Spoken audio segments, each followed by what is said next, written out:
All right, everyone, welcome to another fun-filled workshop adventure with us in the Animal Activism Mentorship Program. My name is Mikey, and welcome to our Conventional and Unconventional Outreach Workshop. This workshop is being led by myself, another mentor, Peyton Jade, and one of our mentee who has agreed to share his experience in a more unconventional way. This is going to be something pretty exciting for you guys that we're going to have towards the end. But again, this workshop is brought to you by the Animal Activism Mentorship. It is a nonprofit global program that is here for you, for all activists that are just now getting started with activism and or wanting to enhance their effectiveness. So we're going to go ahead and start with introductions. I'm going to go with Peyton, if you wouldn't mind hopping on to introduce yourself. Yeah, of course. So my name is Peyton. I've been vegan since December 2017 and started getting active for the animals January 2019 about. Right now, I live on an animal sanctuary in Henderson, North Carolina. We have about 50 animals here that I care for. I'm the mother to two wonderful little boy bunnies, Johnny and Carl. Love them very much. So I've been with AAM for, I don't know, almost a year. I absolutely love this program. I truly believe that the more vegan animal rights activists we have, we're only gonna achieve animal liberation that much faster. So I really appreciate all of you taking the time to attend this workshop in the hopes of bettering your outreach skills and supporting animal activism mentorship as a program. So thank you all for coming. And I'm also very, very excited for this workshop because though AAM does a lot of outreach workshops, this one is special and different in itself because we're exploring the unconventional side of outreach. So very excited for this workshop. Fantastic. Thank you very much, Peyton. And we're going to go on over to our guest speaker, which is Ryan Williams from Oklahoma City, United States. Take it away, Ryan, with your introduction. What's up, guys? My name is Ryan. I can't give you a good number on like years of how long I've been vegan, somewhere between 2 and 3. And I've been trying to do activism ever since like the beginning of this pandemic. And yeah, I think that this is going to be a good session to talk about some things that could help people get better at activism. Awesome. Thank you, Ryan. And then it's me. All right, you guys are gonna have to settle with me. I'm now a part of the workshop for today. So my name is Mikey. As you guys maybe can already tell, it's already there. Vegan for 3 years, just now hit 3 years, and activist for 2.5. And super excited to have you guys here for this workshop because, I mean, like I said, it's exploring your conventional, so more deliberate outreach, as far as maybe it's going to be a cube of truth or a save square with a safe movement. We're also going to talk about the unconventional one, where you're having that conversation randomly, something that's not deliberate, that's just something that just happens, right? So as maybe all of you guys know, that all forms of activism are very much supported, right? Outreach plays a big role due to the fact that it's the one that presents the most opportunity. You know, it's not something unlike protests or disruptions or whatnot, that those are more deliberate and targeted events and actions, versus outreach. You can be deliberate and also have like your regular conversations, whether it be like your workspace or you're at restaurants or whatnot. Well, maybe not restaurants. That's kind of weird if you're like sitting at one table and then all of a sudden you're like yelling at the next, you know. So that's not outreach anymore. That's more like, I guess, disruption. So going on with our first thing, which is the more conventional side, and Peyton's going to be leading that one. So take it away, Peyton. All right, guys. So I'm going to be giving you some general outreach tips. These are going to be applicable no matter what style of outreach you're doing. I have a few of them that are more specific towards unconventional styles of outreach, since that is what our workshop is specifically focused on. But all of these tips are applicable for, outreach in the conventional sense, and then maybe a little unconventional as well. So the first tip I want to give you, and this is more specifically for unconventional outreach, is to gauge the situation. It's just the reality that not all situations are going to be safe for you to start an outreach conversation. So before you even seriously consider doing it, just gauge the situation. Make sure it's safe for your well-being to start that conversation. Something I like to do is just always assume that the situation is going to escalate. Go into it saying, like, if this does escalate, it'll be okay. And then if that's the case, go into the outreach conversation, because that is always a possibility. So for an example, an unconventional side, if you're in the grocery store and you're thinking about, confronting somebody as they're buying, chopped up animal body parts, maybe talking to them about their consumption, about ethical choices. If I'm in my head saying, so if this situation does escalate, if this person starts, screaming at me, cursing at me, whatever, the worst case scenario, we're in a public place. There might be even security at the grocery store. There's people around. So even if it does escalate to this person, yelling at me, which usually it won't, but if it does, it'll be okay. There's people around, versus a situation, say maybe you're hiking, you're alone by yourself hiking, you see somebody fishing. If you assess the situation, it might not be the best for you to talk to that person. Of course, we all want to advocate for the animals whenever, as we would want to be advocated for. But if you're assessing the situation and you don't know if this does escalate, you're alone in the woods. You don't know if this person's armed. You don't know, if they can like physically overpower you. You know what I mean? And we can't help the animals if we're seriously injured. So just be wary of your own safety whenever engaging in an outreach conversation. So if you assess the situation and you see, yeah, this is totally safe for me to carry on, you're gonna first decide what you want to achieve with your outreach. There are a lot of different goals that we can have when we start an outreach conversation. So do we want to have a real in-depth conversation with a person that's gonna span a few minutes, really delving into things? Do we want our outreach to be just like a quick comment to make them think? You know what I mean?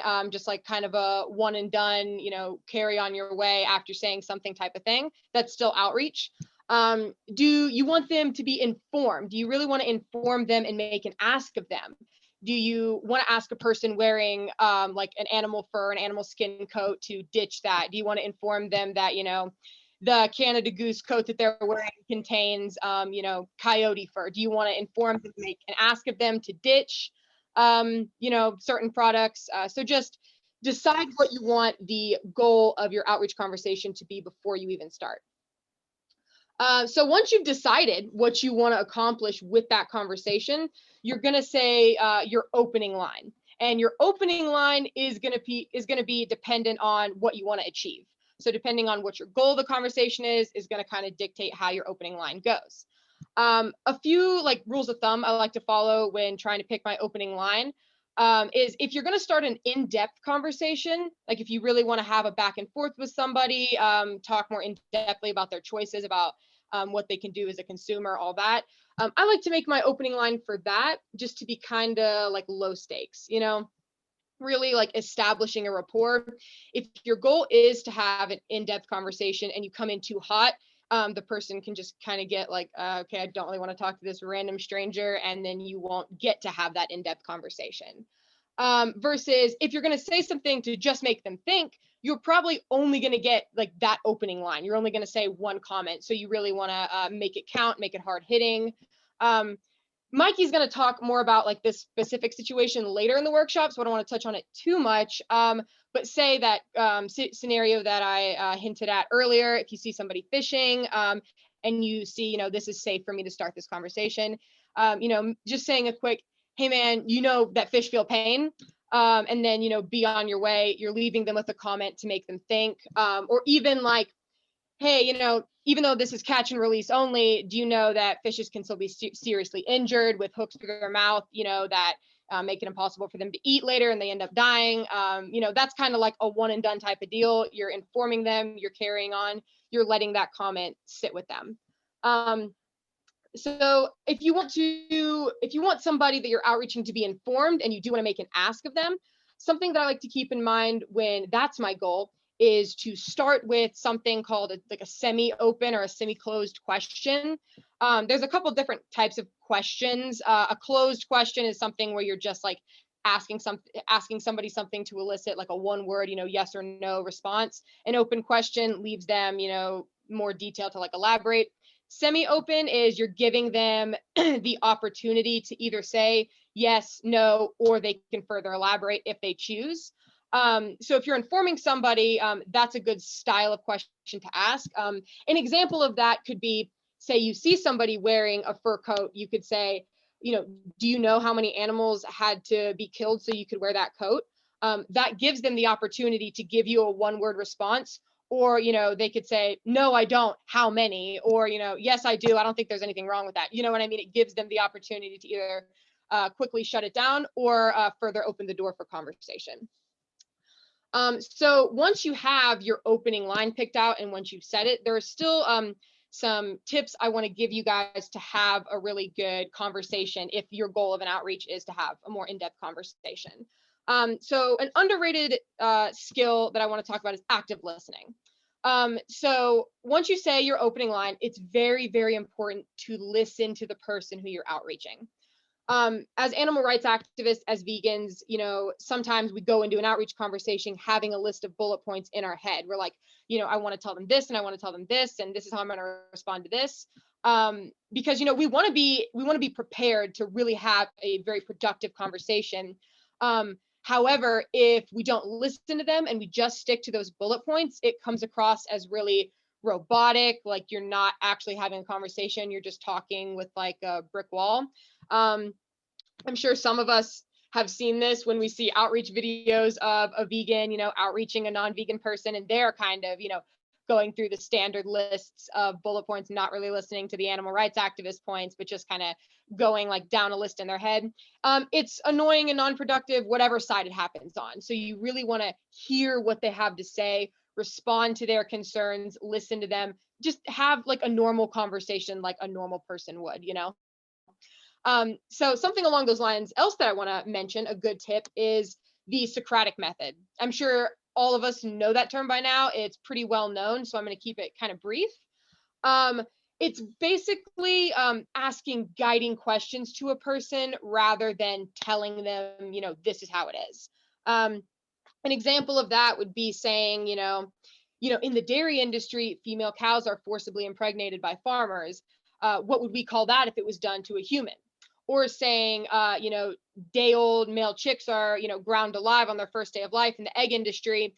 How would we think differently if those were puppies? So not saying, cows are sexually exploited for their milk. If puppies were ground alive like day-old male baby chicks, we'd all be furious. That's telling them how to feel. That's telling them something.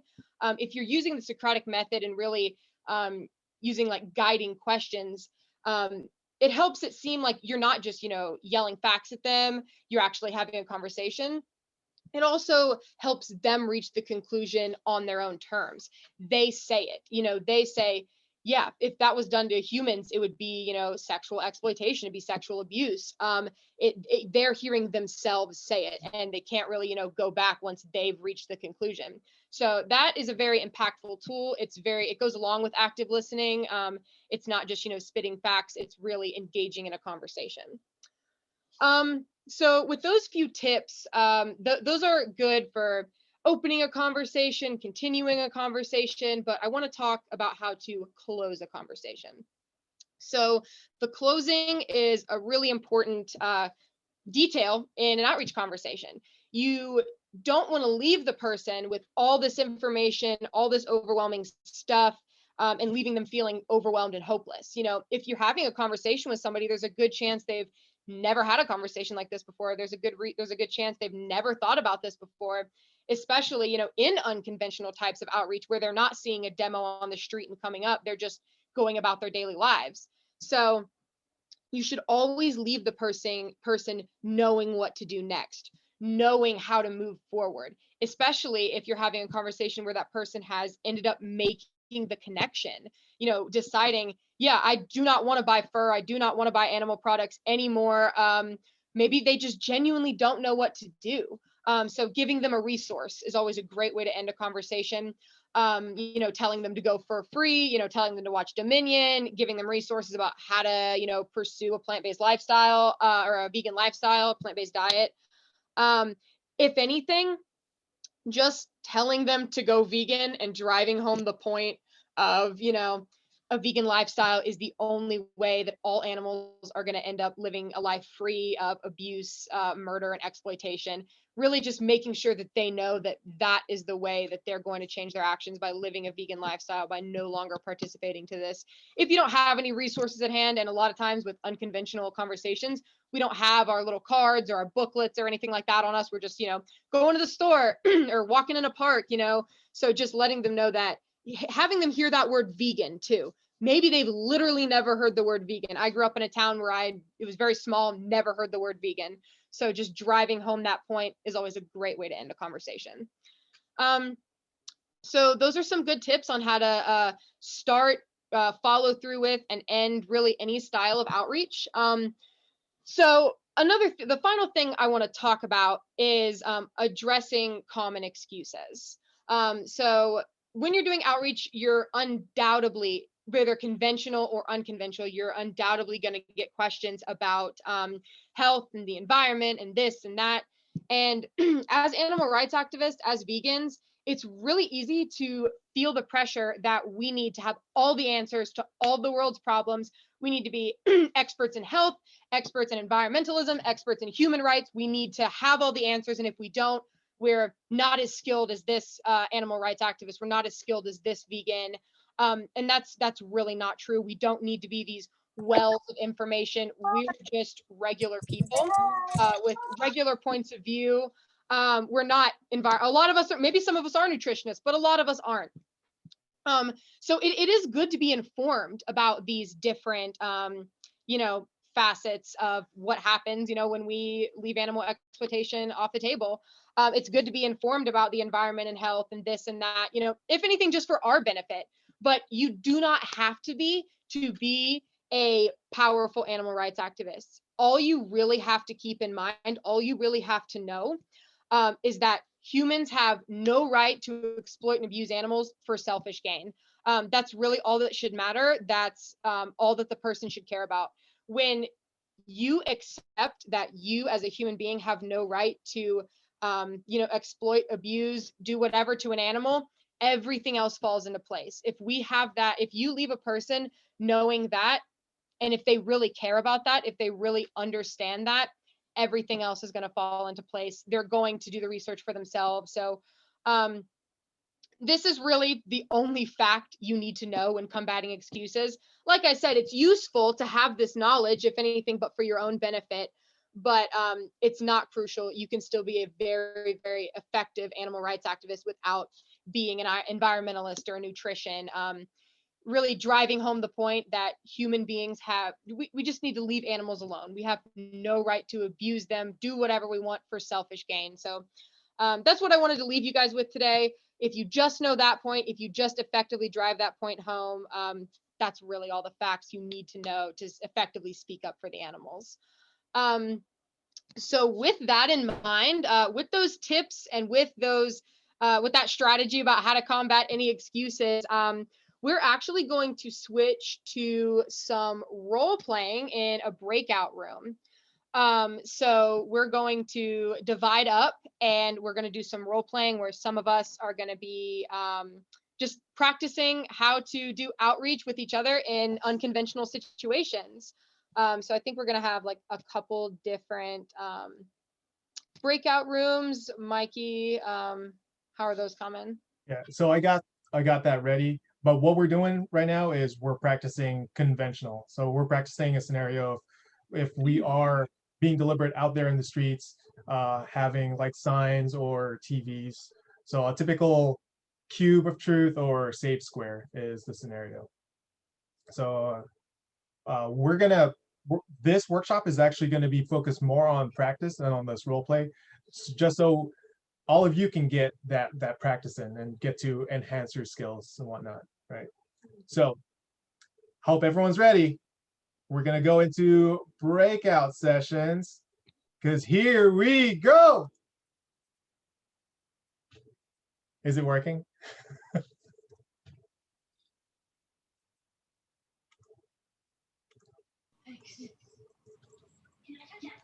All right.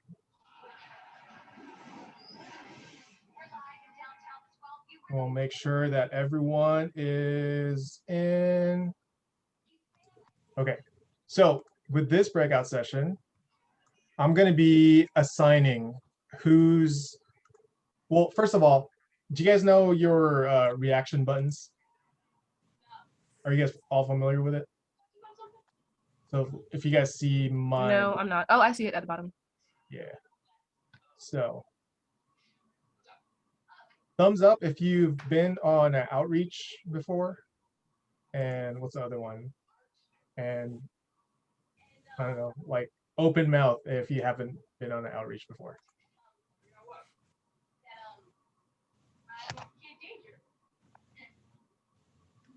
All right. I know Julia has. Brian, have you been on a outreach opportunity before? Square? Yeah. No, not those kinds of outreach things yet, but so not the Okay. conventional ones. Sorry, Brian. Oh.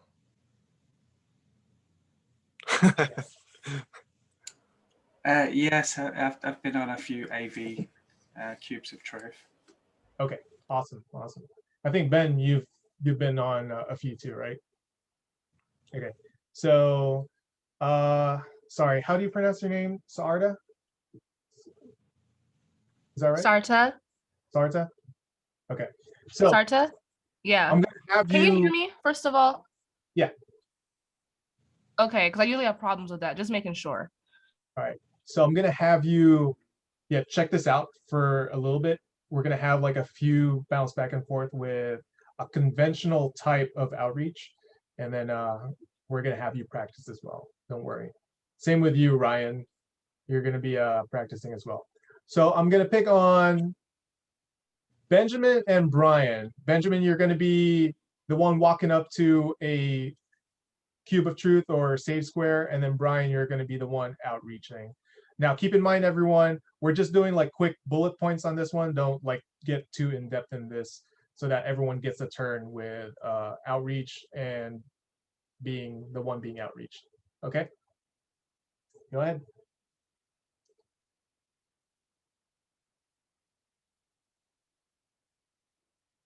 Hey man, what's going on over here? Hey, how you doing? You want to see what we're doing today? Yeah, what you guys up to? We are showing footage on the screens here.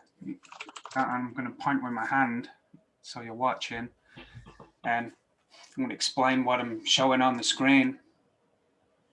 These cows here being slaughtered. You see them crying, pulling away. Do you think this is horrible? Damn, yeah, that's really messed up. You think this is cruel? Oh, definitely. Do you think you can be against animal abuse and still support it? Do you know what I mean by that? Oh man, I don't know. I don't know about that. Do you eat animal products? Oh man, you know, sometimes. You do. So, so if you bear with me, I'm kind of still new at the outreach part myself. So you think this is definitely wrong? I mean, if you put yourself in their situation, just swap positions for a minute, would you agree that this is something that you wouldn't want happen to you? Oh no, definitely not. No. So what do you think you could do about it?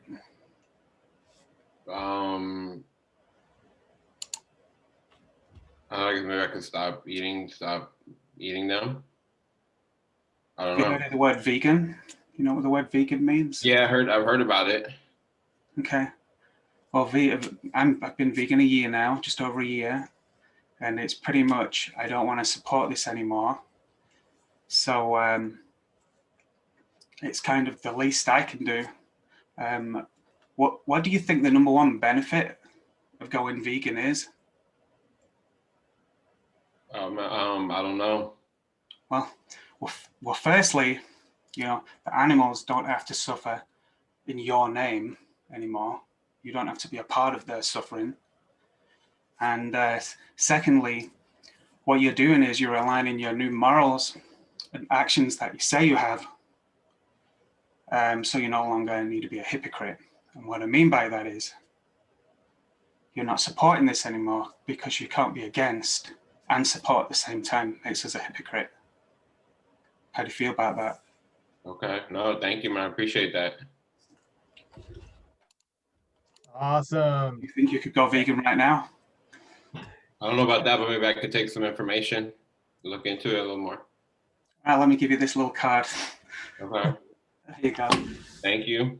All right. So, like I said, I'm not very good at the outreach there, especially first time with like 5 or 6 people watching me on a camera here. It's usually a one-on-one chat. It was pretty good. You went down a pretty conventional route.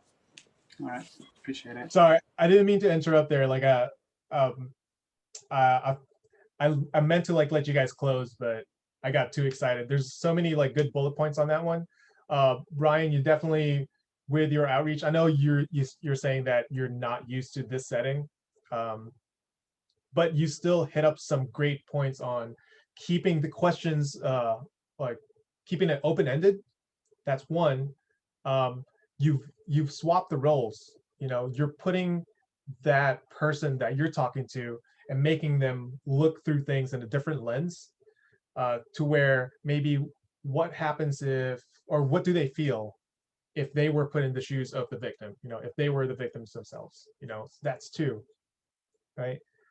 And then you're also providing like resources of like talking about like what vegan is, you know, keeping it informative, whatnot, but not in a matter of like you're just like spitting out information. You're keeping things to where the other person, the one that you're outreaching, that they're the ones answering this type of stuff for themselves. You know? Right, and he kind of made it easy for me. There was no objections there, so I could just keep it. It was so easy to keep on track. And so what else was I going to say there? And really, the big thing about the outreach there is the body language. When because I've got to keep him looking at the screen as long as I can, so he can see that footage while I'm pointing out, you know, your name, you know, etc. Right. Absolutely. So I'm gonna share my screen again real quick. Just want to schmo you guys something. Okay. So you remember this one? So, you know, don't worry about the starting in a few minutes, but so I'm over here and this is the person I'm outreaching. You see how the subject is over here, but me and the one that I'm outreaching, we're side by side. We're both facing the subject, which is the TV, you know, which is showing the footage of the animals in slaughterhouses, you know, all the terror and horrible things. I'm keeping it to where we're having a conversation, but eyes are still directed at the subject, who we're talking about, right? And it's all the animals that are suffering. This also, with this technique, keeps it more intimate, because as you can see, like we're almost like shoulder to shoulder, right? Like this is prior to COVID, just to let you guys know. So keeping it intimate, keeping it close that way, it's more of like a buddy conversation, you know, like I'm here to listen to you if you're also here to listen to me type of stuff. Because this short distance, you won't ever get that if you're like face to face. because trust me, if face to face with how close that is, that's got to be like super uncomfortable, you know, just like, hey, have you ever thought about going vegan?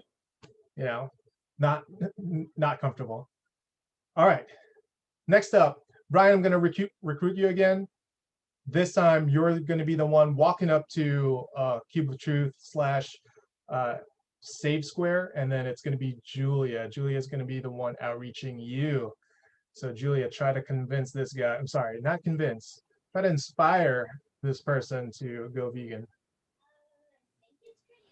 All right. All right, all right. Hey, what are you guys doing here today?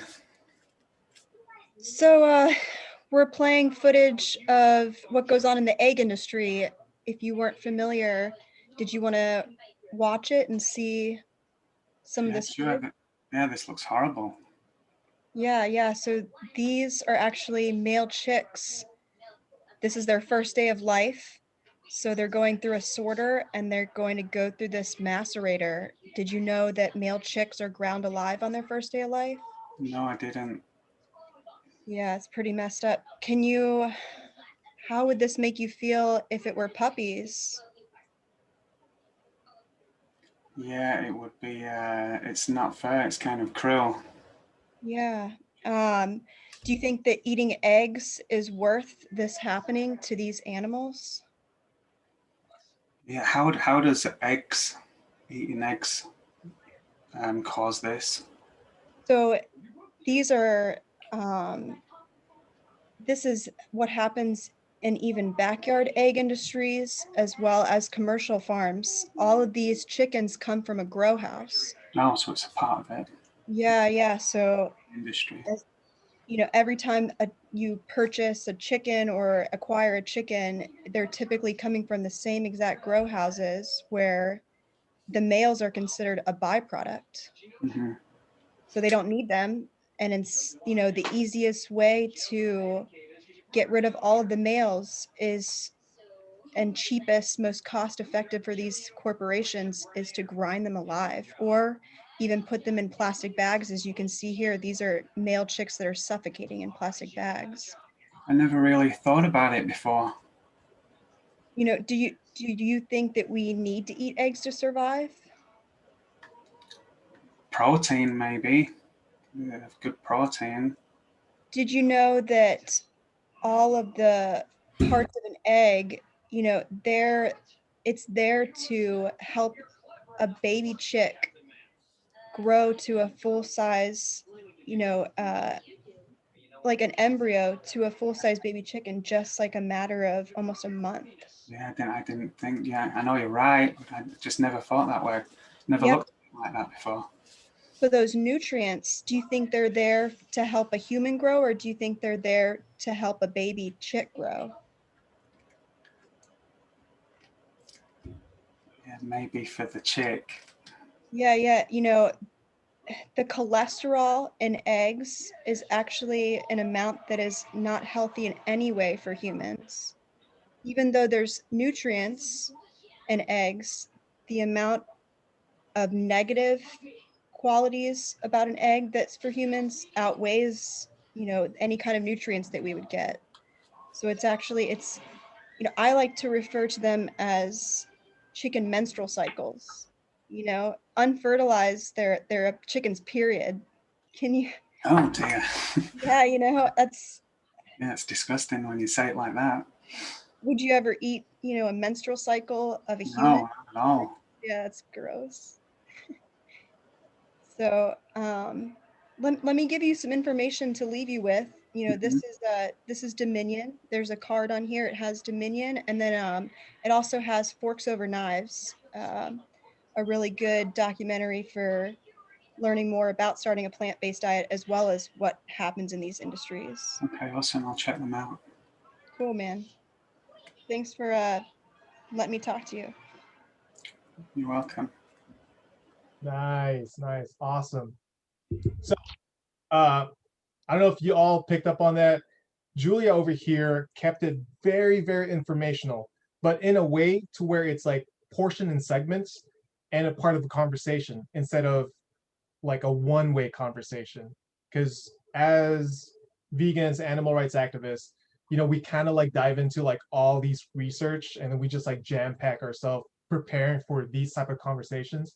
So when the opportunity comes, we're just like, ah, did you know da da da da da da da, and just like list goes on and on and on, and the person that you're outreaching is just like, let me just like smile and like just agree so I can get out of here. You know, I'm not interested whatsoever, right?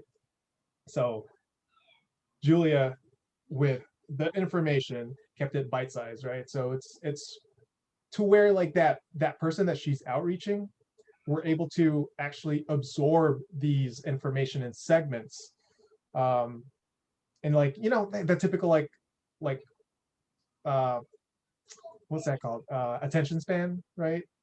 So we're all like really kids, you know, like it's like we have to like get something that grabs our attention, or else we just go to La La Land.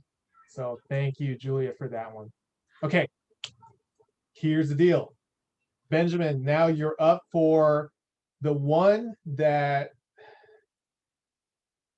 you are the one coming up to be outreached. And Sarda is going to be the one who's going to influence you to switch to a more compassionate lifestyle. No pressure, Sarda. Okay. No How pressure. how what kind of Okay. how adamant of a like omnivore should I be? As adamant as you want. All right. Okay, so would you like to see what we're showing today on the screens? Here we have some dairy cows, and we're showing what happens when they give birth and what happens to their calves. Did you realize that this is what happened in order to produce your dairy? What's happening? What's going on over there? What am I seeing? Dairy cows have their babies taken. Dairy cows have their babies taken from them, as you can see on the screens. Why is that? So, what do you understand? Do you understand why cows produce milk in the first place? I mean, I hadn't really thought about it. Yeah, well, why do grown women produce milk? For their babies. So why do you think cows produce milk? I guess for their babies, but I just thought that they kind of maybe like always had milk like in them, because that's kind of part of their animal, being who they were as animals. Always have milk, yeah, because yeah, we never really think about it, do we? Mm-mm.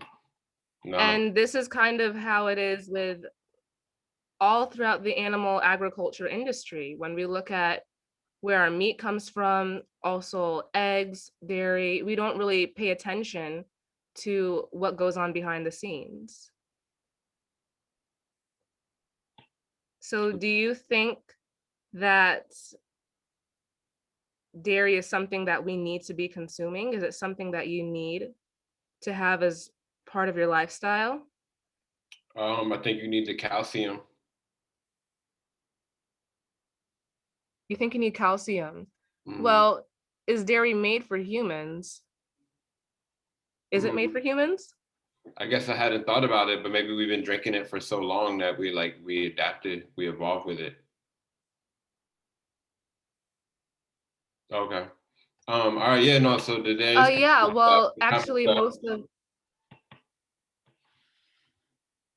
of the human population is lactose intolerant because we aren't baby cows. And if calcium is a necessary nutrient for human beings, do you think that nature would have created a way for us to get it in a way that makes sense for us to get it? Because nature didn't make cows to produce milk for humans. Okay. It didn't. I didn't know that. I didn't know that. You didn't. But why do cows have babies? I hadn't thought. It makes sense, but I hadn't. Why do cows produce milk? No, it makes sense now that you think about it, but I hadn't thought about it. So what do you think you? Yeah. So what do you think you can do? Paying attention to what happens to other beings in order for us to produce milk. Okay. Yeah, that's pretty. That doesn't look good over there. What I'm seeing. So how would your actions change moving forward, knowing that milk isn't here for you and that animals do have to suffer You're for us saying to if produce I it? drink, you're saying if I drink milk, then I'm causing that to happen for those cows to get hurt like that.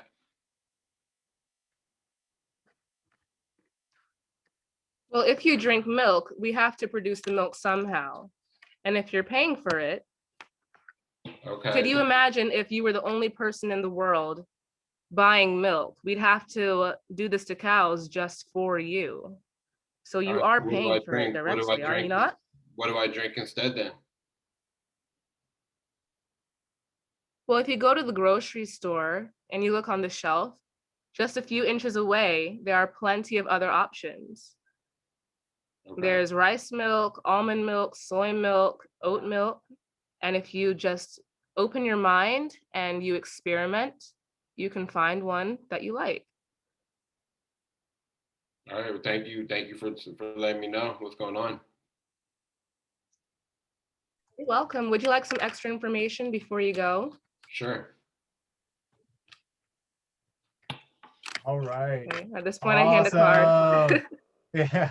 So I don't know if like it was sort of your audio. There's like a delay because like you guys were talking over. Every Oh, now is and then. there? I was wondering while I was waiting a few seconds for him to answer, like we're on the news. So great thing is that it's not going to be like that in real life. There's no like real person lag. So you don't have to worry about that one if you're ever in an outreach situation, right? But awesome job, Sarda, because what you did was you kept empowering your person who you're talking to. Like you have the power to change. I'm not here to make these changes for you. I'm here to provide you information. I'm here to provide you some education, but it's ultimately up to you and like what your choices have like a repercussion, you know? So what path do you want to do? Like where do you want to go? So you kept empowering that person that they are in charge of their choices and they're in charge of, you know, the suffering if they chose a different way, you know? So fantastic stuff. Okay, Ryan, you're next. Ryan, you're going to be the one who is outreaching. Julia. Julia, make it tough. Make it tough on Ryan. All right. I don't know if it's not Benjamin, but Yeah, Benjamin was good. all right. So I walk up. What do you guys got going on here? What is this? So we're showing people the standard practice and the footage that we have retrieved from slaughterhouses across the UK, Australia, the United States, and the methods that we use to kill animals and farm and raise them. Ugh. This is obviously only certain places, not where I get my meat. Nope, this is standard footage, standard practice. Why? Who's filming this? Why wouldn't they stop them? What is this? So activists will implant or they'll plant cameras inside of the farms and the slaughterhouses, and so they're hidden cameras. All right. Well, I get my meat from humane sources, not from here. This can't. I would never So do this. There's got to be a way to humanely kill them. So if you were to take the objective definition of humane, which is having or showing compassion or benevolence. So if you pair the word humane with kindness and compassion, would you say that there is a way to kill somebody, non-human or human, in a compassionate or kind way? I mean, when I have my dogs put to sleep because they were sick, that seemed pretty humane. So whenever it's in their best interest, it becomes compassionate and benevolent, right? So I would agree. But in this situation, would you say that this is in the animal's best interest? I mean, you got to eat. So it's in your best interest. So would you then say that it is humane? I mean, we have to eat, so animals Do you have think to. that we can get everything that we need from a plant-based diet? I don't know. I mean, it's part of our food group. I went to school, I learned that we need to eat meat. So, of course, we all were growing up eating meat, and we all had to make this switch once we realized that it wasn't necessary.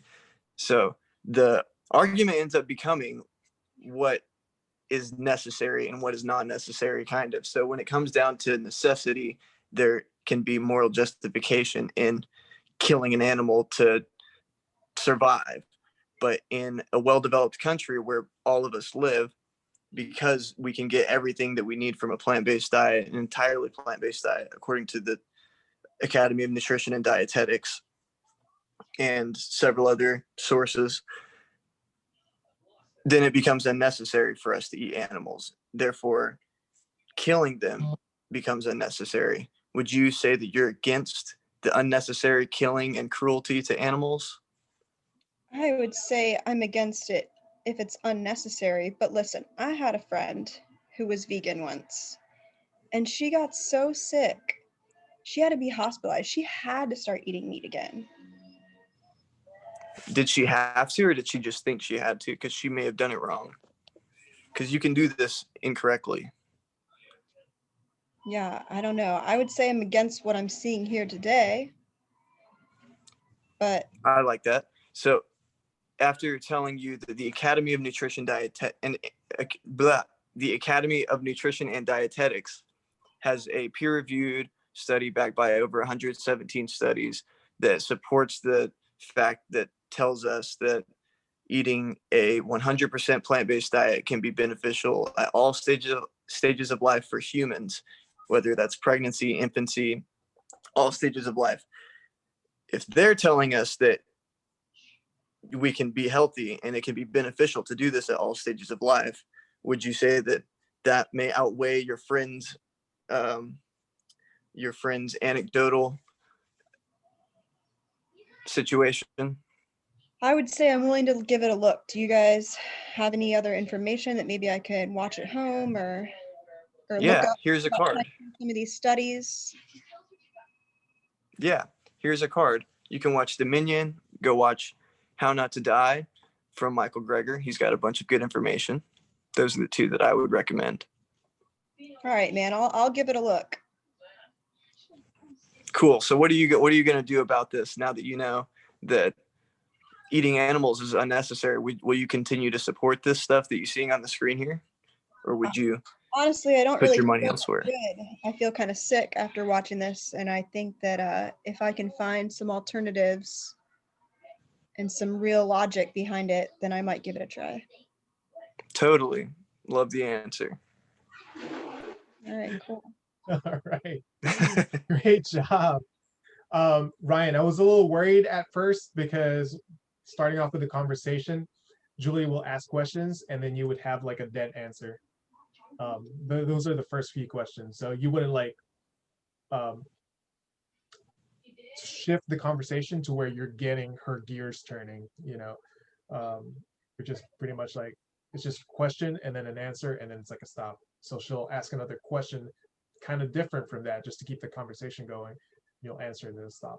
Right? But seems like you caught yourself on that one and then you started going back and providing open-ended questions to keep the conversation going. So great job on recovery on that one. At the same time, you were citing some pretty heavy stuff, right? So what's great about, and this goes for everyone, right? This citing some resources, especially if they're well-known like resources to cite, I guess one that makes the information a lot more credible.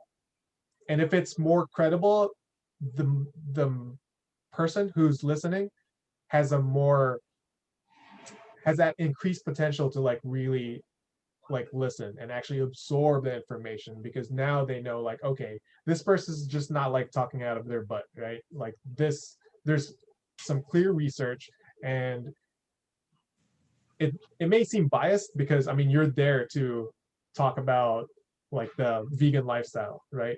But at least it's not just like, because this is what I think, so you should think the same way. Like, no, like there's some proven facts, right? So I just great want to add too that like I knew I had lost the argument when you did start citing irrefutable facts. Another good way with it's, let's say you don't have those facts in front of you. Let's say you don't, and you just can't think and to sound credible enough with, I mean, of course you could look it up if you have your phone, but another way is always shift back to the victim.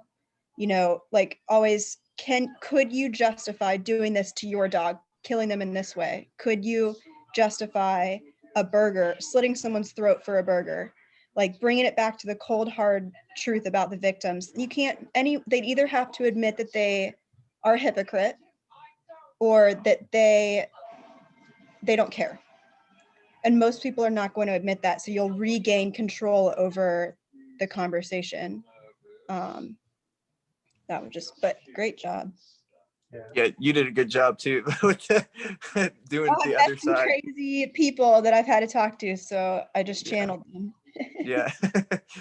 Is that why it They were became dark a familiar. little bit for when you talk when What? you mentioned your dogs and how you put down your dogs? Oh yeah. I'm like, oh my God. Cold sweats. You Alright. told me to give them some good ones. All right. So hopefully all of that was beneficial to everyone. This is the conventional practice. This is the more deliberate way of outreach where we're actually setting up events, having some volunteers, and being out there on the streets to talk about vegan lifestyle, the animal rights, liberation, and like the rights and wrongs, right? How you're going to portray the black and white of things and not really be settling on the gray area for the vegan lifestyle. So hopefully every one of you guys extracted a little bit of here's and there's, because the more you compile these techniques, the more effective you are with the art of conversation. All right, so we're gonna go back into the main room and we're gonna talk about the unconventional stuff. All right, see you guys over there. Oh, I forgot about the countdown.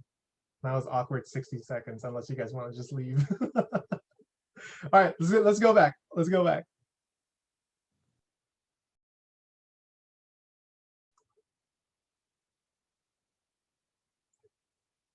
All right. Yeah, no. I forgot about the countdown.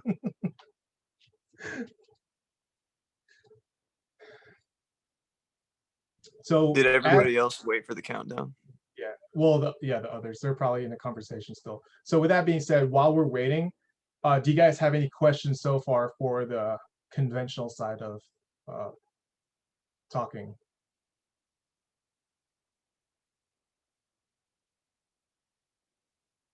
Nothing? Everyone absorbed it all well? Got their You guys all did a really great job. Brian, Thank especially, you. that was like really last minute that they pulled you on in the beginning. I know it can be nerve-wracking, but you guys all did great. Hey, everybody. all right. Is it? Do we have everyone back?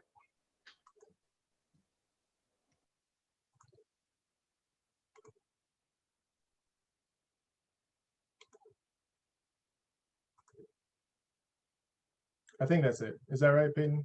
Yeah, that's everybody. Okay. So now we are going to dive into the unconventional part, right? So you guys, on your breakout sessions, we were practicing a more conventional way of activism. So everything that our mentor Peyton was sharing with the tips and tricks, hopefully everyone got a chance to use those for the more conventional way of outreach, which, as previously mentioned, it is more on the deliberate side of outreach, where you're actually setting up events for, in a matter of the most popular ways, a cube of truth with Anonymous for the Voiceless, and or a Save Square by the Animal Safe movement. You can also do independent events You don't have to rely on those organizations to hold public outreach. However, they're the more popular and well-known forms, right? So with that being said, those same principles apply to the more unconventional side of outreach. And the unconventional is your random conversations, right? So it all depends on what setting it is and what your resources are. So you won't have a TV to talk about. You won't have a poster to talk about. It is more on your wits and what subjects are available for you to talk about, So it all depends on your setting too. And we're gonna dive into it. So let me go ahead. This is my first time doing slides, so bear with me. This is my,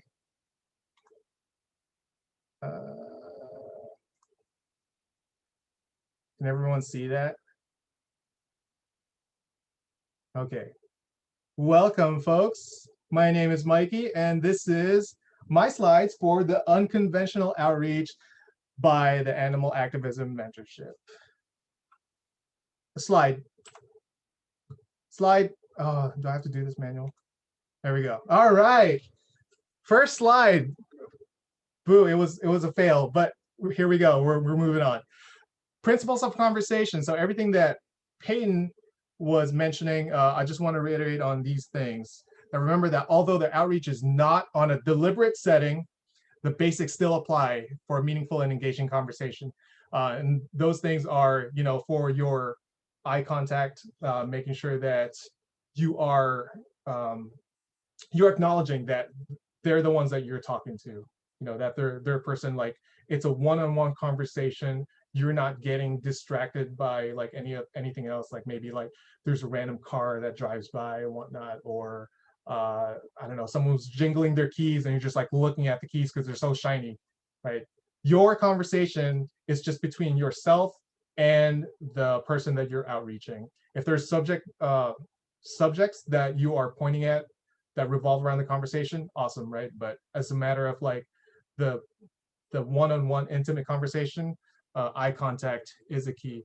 Also, enunciating your voice, making sure that you are actually kind of like, in a verbal sense, foot stomping on the key points and the more important things that you want these people to really remember, that they know that this is a cue that, oh, if there's anything that I'm blanking out on, let me not blank out on this one because apparently this is important, right? And then body language, because if you guys, can you guys still see my screen? All right, so if I'm talking to you guys, I'm not like doing these like hand gestures and I'm just like this talking the whole time, and then like eliminating the enunciation and like eye contact, and I'm just like, all right, so the next slide is going to be about unconventional outreach, and this is going to be really good and you will learn a bunch of new stuff. Just like boring, boo. I'm going to be like walking away if you're talking to me like that. So this is like not good. So keep in mind those things, that your eye contact, enunciation, and body language goes a long way, because with your conversation, with your voice, goes along with that rapport. And building rapport is more, it goes a long way with building that rapport if you are really acknowledging that person, right? Both by voice, by eye contact, and even like by like really enunciating. All right, next one. So here's one of the scenarios, right, on an unconventional. You're at a grocery store and you see this kid. You guys still see the picture, right? See this kid grabbing this gallon of cow's breast milk. What do you guys think? What would be a good way to engage with this kid? Now, if you're thinking, slap the milk from his hands and yell liberation, that may be good, although I don't think that's effective, right? So yeah, do not do that. Don't. And here's my suggestion, obviously not talking to the kid. I just wanted like the kid to be the the subject for this picture, but more so you're talking to the parents, right? So the ones who are actually paying for this stuff. Um, so yeah, offer the plant milk options. On our uh, breakout session for my session, Sarda was actually pointing out the whole like plant milk, that it's actually like available like kind of right next to the cow's breast milk. So it's so easy because maybe like just by common practice, that family or whoever person was always reaching for the cow's breast milk, not even thinking, not even like putting a second thought on the available options on the either left or right side of cow's milk. That, hey, you know, just like go up like, oh, have you tried this one? You know, random stranger, I know it's going to be weird, but oh well, right? You can engage that conversation. If they choose not to talk to you, then I don't know, just like utter something under your breath or whatnot, right? At least you're trying, right? It's all about trying, guys. It's all about trying. So when you try to have this conversation, like, hey, have you ever like had oat milk? You know, oat milk is just like the rave right now, and you just get so excited for it. Just so you have that conversation and see if they choose for that day to try plant milk. And maybe that changes their life. Like, oh, I've never had this before, and this is just like super awesome. And I just like feel like a newborn baby. Like, there we go. So you just change that person's life with oat milk. How about this? How about if they're already selecting that oat milk from the get-go? Show your gratitude, show your appreciation. Be that person, that stranger that walks by and like, hey, thanks for choosing vegan options, right? That actually like gives them that what do you call this? That recognition that they're choosing some like good choices, right? Not to mention, you can further engage that conversation, because you're just assuming that they're vegan. What if they're not, right? The great thing about that is that you're giving that confirmation that like, hey, you know, you're doing awesome stuff by choosing this selection, because not only are you taking care of your health, you know, if you're like worried about like hormones and whatnot, with the estrogen and phytoestrogen, you're also like saving lives. You know, you don't have to like use your money to contribute to suffering, and just have that conversation, assuming that they're vegan, right? Because if they're not, they're going to be guilty to let you know, like, yeah, actually, you know what, I'm not vegan. Like, they're not going to tell you that. They're just going to be like, yeah, I'm making great choices, you know. And they're going to have like that guilty feeling of like, yeah, I'm not vegan, I just like oat milk, I just like plant milk. But then, you know what, actually like making good choices. So if I can make a good choice with just plant milk versus cow's milk, what other choices can I make that makes me feel good, you know? So who knows? That's like gateway stuff, right? Slapping that cow's milk, maybe that's the last resort. Okay, so these are just suggestions.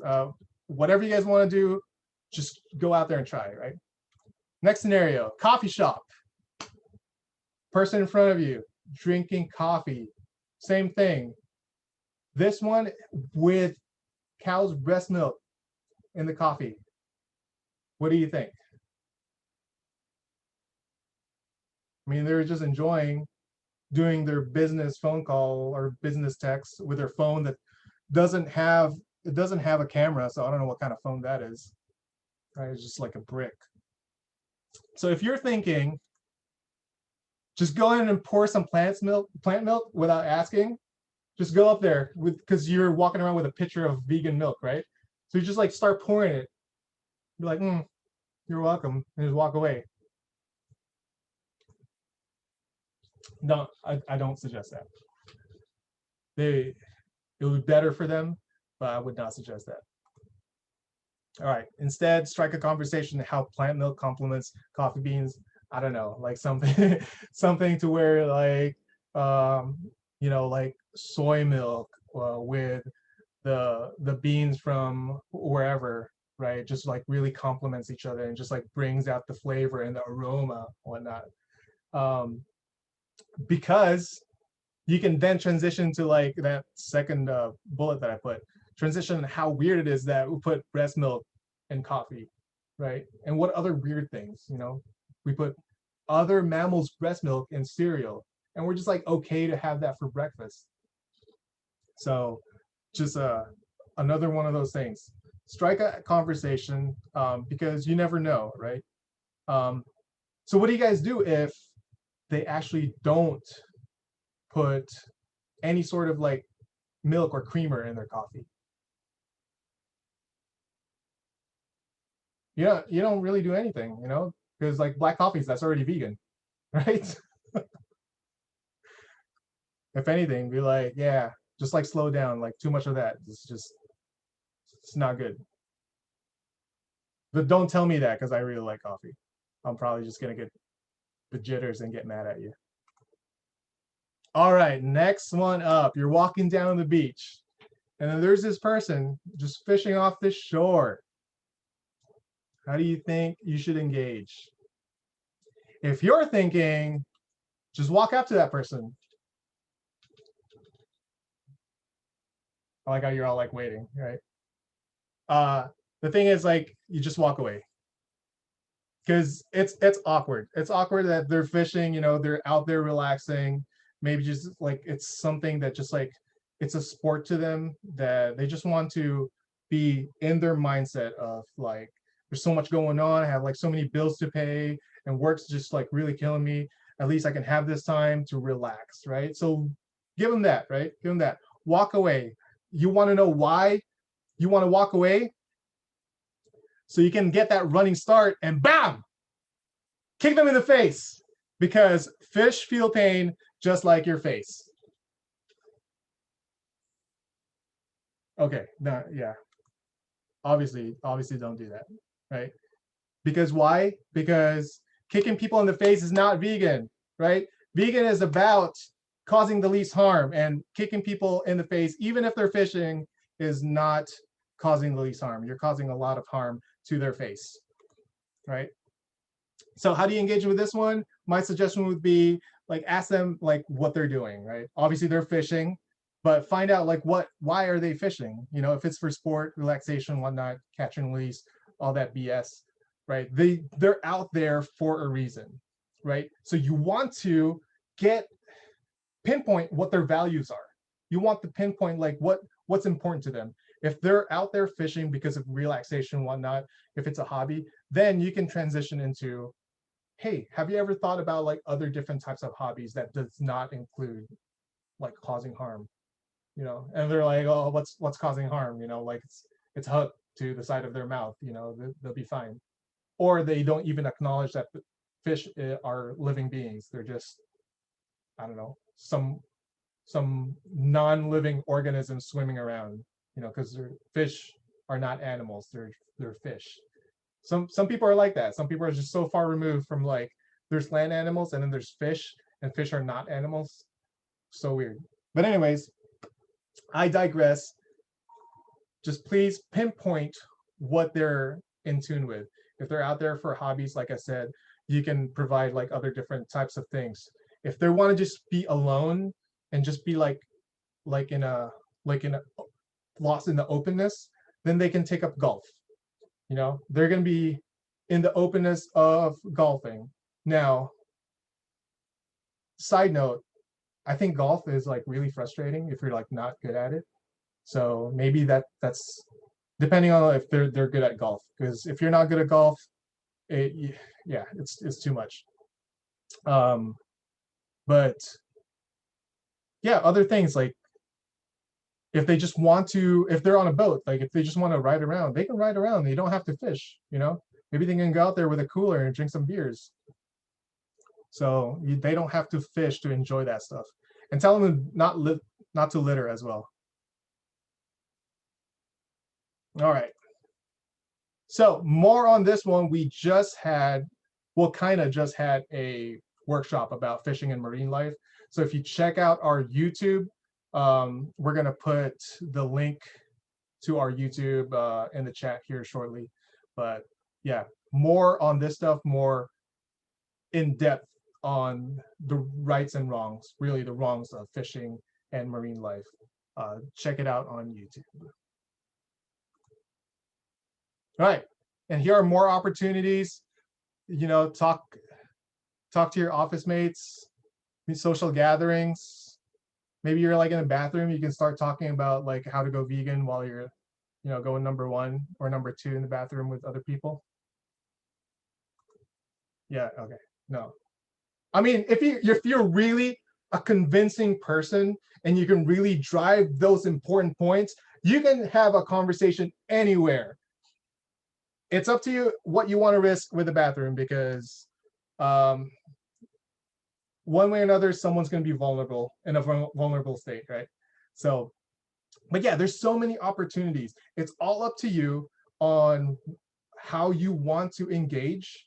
Just make sure that it's a more tactful and not attacking way, because you're going to come out of nowhere. They're like doing their mindless things of like doing their like A to B stuff, or like some of the routine stuff that they do throughout the day. And I don't know where you're just going to strike that conversation. So be sure to make it tactful but accountable, if that makes any sense. You know, because the whole point of you driving that conversation is to make them think, make them really like wonder, like, okay, this way of life that I'm choosing right now, is this the only way, or are there more compassionate ways? You know, and it is our duty as animal rights activists, as advocators, to do the best we can when the opportunity presents itself. You know, we're not always going to win. We're not always going to have a successful conversation, but that's the beauty about that part, is that we learn a little bit more from that, to where we can grow a little bit more, be a little bit more effective, to where we can be the best that we can be, the best version that we can be as a conversationalist, to drive that message, to have them know that animals are here with us, not for us. Does that make any sense? Awesome. All right, and that's it. Hope you guys enjoy my slideshow, my first ever slideshow. And as I mentioned, everything that Peyton mentioned a while ago with the tips and tricks, this all applies to both conventional and unconventional. And what I mentioned prior to that one is that conversations, your outreach, that's the most common thing that happens when you're doing your advocacy. You know, you're not always disrupting. It's not like every day you're disrupting. It's not like every day you're protesting, but every day you are getting locked into a conversation, you know, whether it be with friends, family, strangers, it happens. So work that topic in. You guys have the power to do so. And we owe it to the animals anyways, you know, because even if we're like right now, we're having this outreach workshop. As we're doing this, animals are suffering. As we're not doing this, animals are still suffering.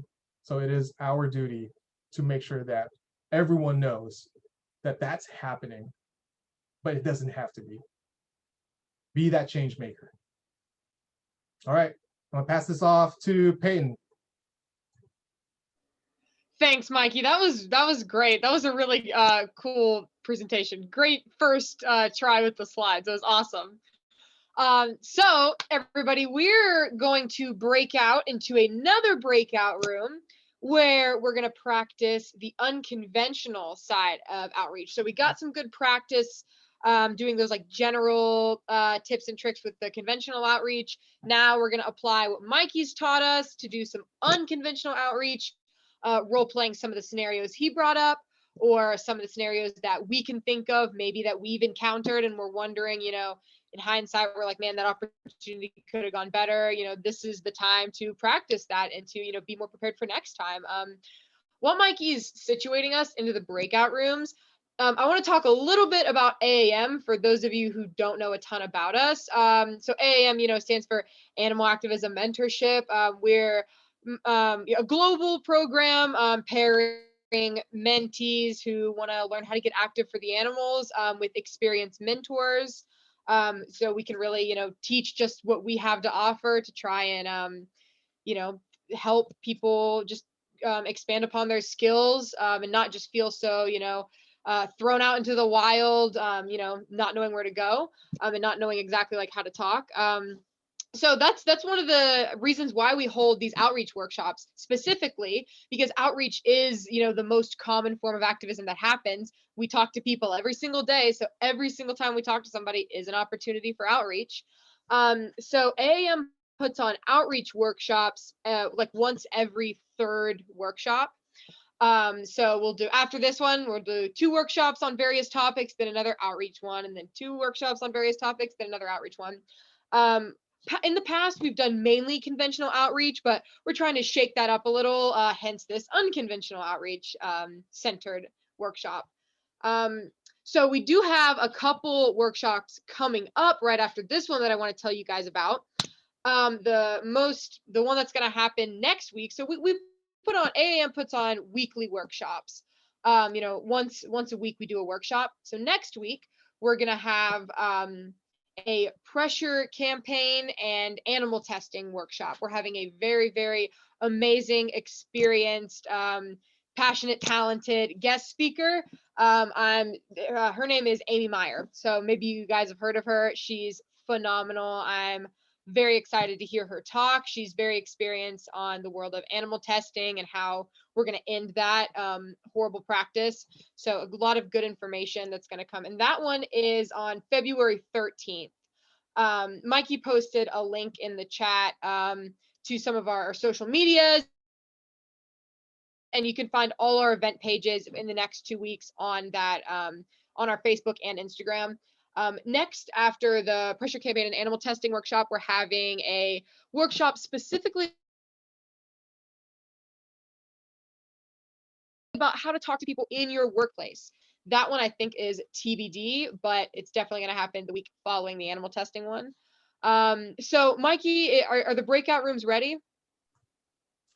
Yes, they are. But I just want to touch up on what you just mentioned, Peyton, and that's the reason why I didn't really go into the talking to people in the workplace for my portion of the unconventional, because yes, as Peyton said, that's definitely going to happen as a concentrated workshop.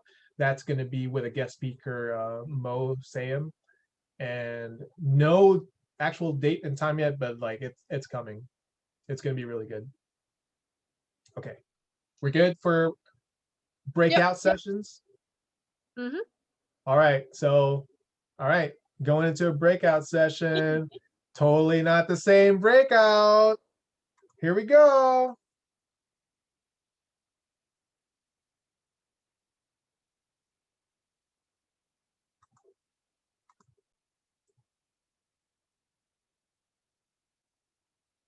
All right. So now we're gonna focus more into the unconventional practice. So same thing that we did last time. And I know like I changed the breakout members a little bit just to even things out. But so now we're gonna be going into practicing unconventional, right? It's up to you guys on what scenario you wanna try, but I'm gonna leave it to whoever's outreaching. No, you know what? Whoever is the one being outreach, I'm gonna leave it to what setting. So with that being said, Michelle, you're gonna be the one being outreach. So think about where the setting is gonna be. And Benjamin, you're gonna be the stranger who's like just coming up and start talking about animal rights and vegan stuff.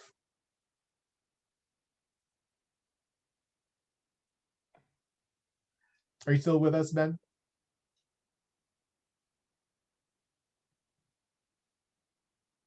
Okay, waiting on Ben. Brian, you're gonna be the one who's coming up.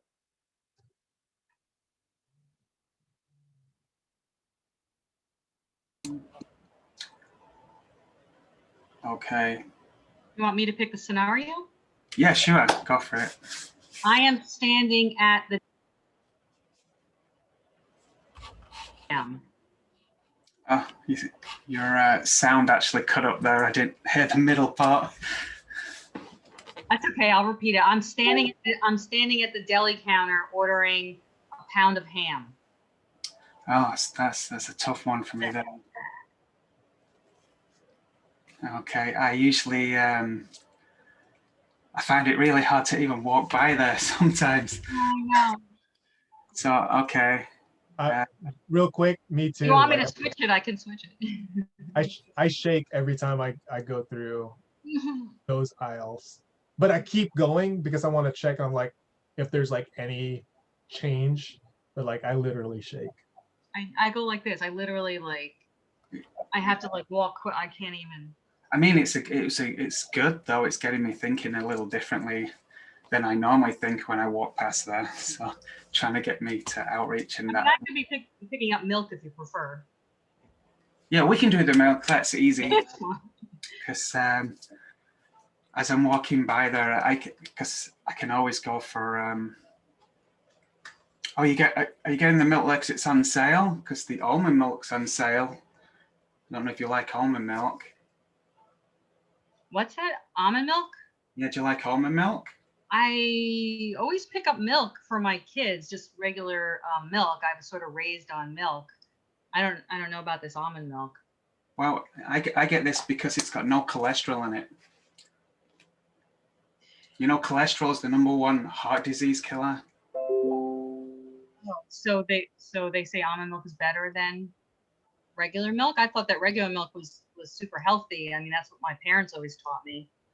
Well, I'm not sure. Are you a vegetarian or a vegan or anything like that? Have you heard of that? Vegetarian? No, not at all. Are you? Yeah. Can you see on my hand? So, let me tell you, I don't know if you've got time to stop and chat. Is that okay? I have a minute or two. I just want to explain real quick, and I'm terrible at interrupting, but let me explain real quick why I don't drink milk. I don't drink cow's milk because cows are enslaved their entire life, and they're the babies taken away from them and destroyed if the male. So I just don't want to support that. So if you imagine yourself in that position just for a moment, being separated from your child, enslaved your entire life, and that cow doesn't naturally just produce milk. It has to be either pregnant or just had a baby. So that's the constant cycle there to produce that milk you're drinking. That's the same price right now as this almond milk. These nuts are not enslaved. These nuts that make this milk, I mean, once you find the right one, the taste is awesome. So, I mean, that's why I don't drink milk. So, what do you feel about that? So, is that really true? So all cows, how do you know that?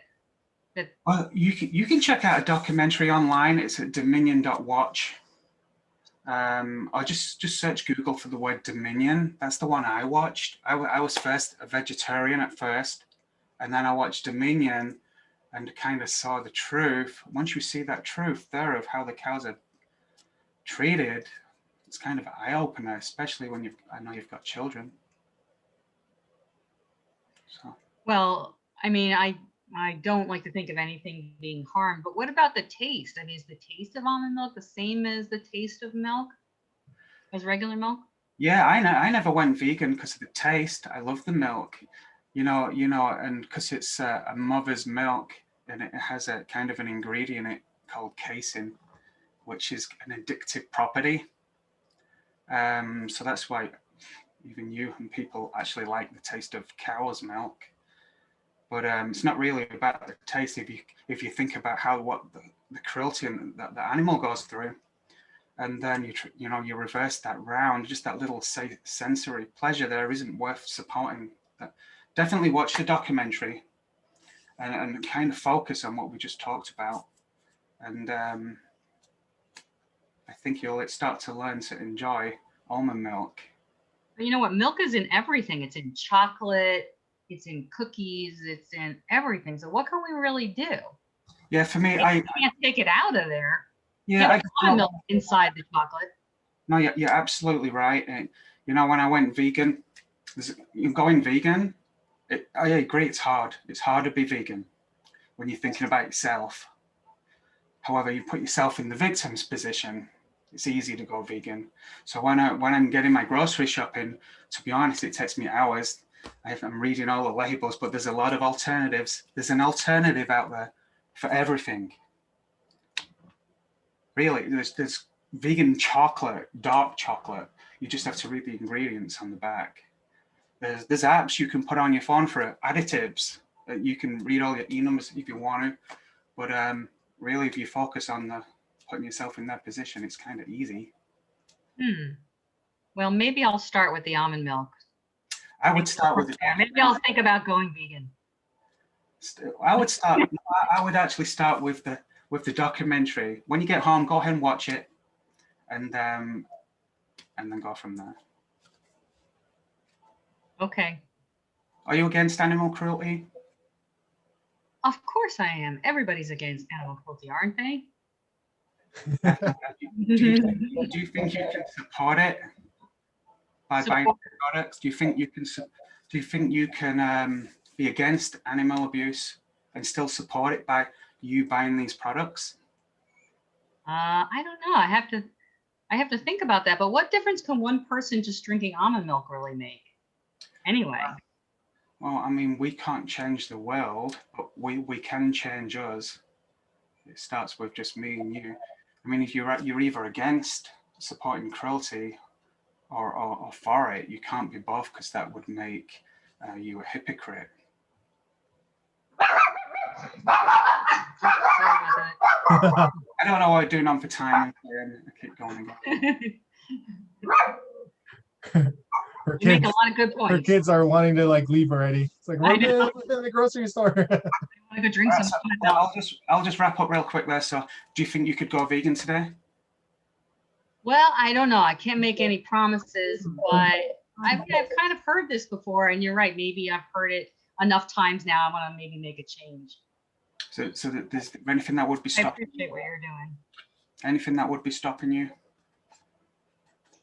I guess just forgetting it once I leave the store. Laziness, habit. You know, habits are hard to break. Watch that documentary when you get home. Dominion. Do you want me to write it down for you? Sure. Okay, there you go. Here's how I've always got a little card on me. Let me check my little wallet. Oh yeah. I always got them on me. Ready to go. Yeah, I have them too. Awesome. Great Thank job. It's not going to be that comfortable when you guys have that conversation. It's not like a conversational setting, right? But great job. Great job. All right. With that being said, Sarda, you ready? Yeah. So, Sarda, Yeah. you're gonna be the one who's outreaching Brian. Brian, think of scenario where you want to be surprised at by this random animal rights activist. Just keep in mind that there is some audio lag. So Okay. So we're gonna keep this short between you two. All right, I'm just going to get a coffee. I'm at the checkout there at Starbucks, getting a coffee with frothy milk. I'm announcing right in front of you. I'm going to get. Hey, have you tried? You're gonna get what? I'm asking for the whipped cream, full milk. You know, in my coffee at the checkout. You're right behind me. Okay. Okay. Have you tried the soy milk? The soy milk alternative they have here? No, I've never tried that. Is it good? So soy milk is a great option. I would recommend it because it's super creamy. I love it. And I think the best benefit from using soy milk instead of getting regular full milk is that it's plant-based. It doesn't have to come from an animal. All right, maybe I'll try that next time. Yeah, it's just a really easy swap to what you usually get in your coffee, and the difference is barely there. You Ah. still get the same coffee you love, and you still get your cream. It just comes without animal cruelty. Oh, really? Oh, yeah. I might try it now, actually. Let's go ahead and switch that to soy for me, please. Yeah, and I mean, I heard you were getting whipped cream on top of your coffee. Mhm. Is whipped cream is an easy thing to just leave off your coffee because you don't need it to make your coffee taste good. Yeah, I know. And where does whipped cream come from? It comes from the same place where your cream comes. Yeah, I know it's a little fatty, but I like the little treats on my coffee. Yeah, we all like our little treats, but one of the most important things is to make sure that we stay aware of where these treats come from, and especially with dairy treats and treats like that, because those treats involve a victim on the other side. What, milk? You mean milk and cream? How's there a victim involved with milk and cream? Yeah, they come from dairy cows. They come from dairy cows. And why do cows produce milk in the first place? Oh, right, yeah. Well, cows give milk all the time, don't they? Well, why do humans produce milk? Oh, well, that's easy. That's for their baby. You know, when they have a baby, they don't produce milk all the time. Yeah. Yeah, so that's why cows produce milk. And do you think your taste pleasure is more valuable than a cow being able to stay with her baby and being able to nurse her baby? I didn't know they took the babies away from them. Yeah, because the babies can't drink the milk because humans are drinking them. Wow.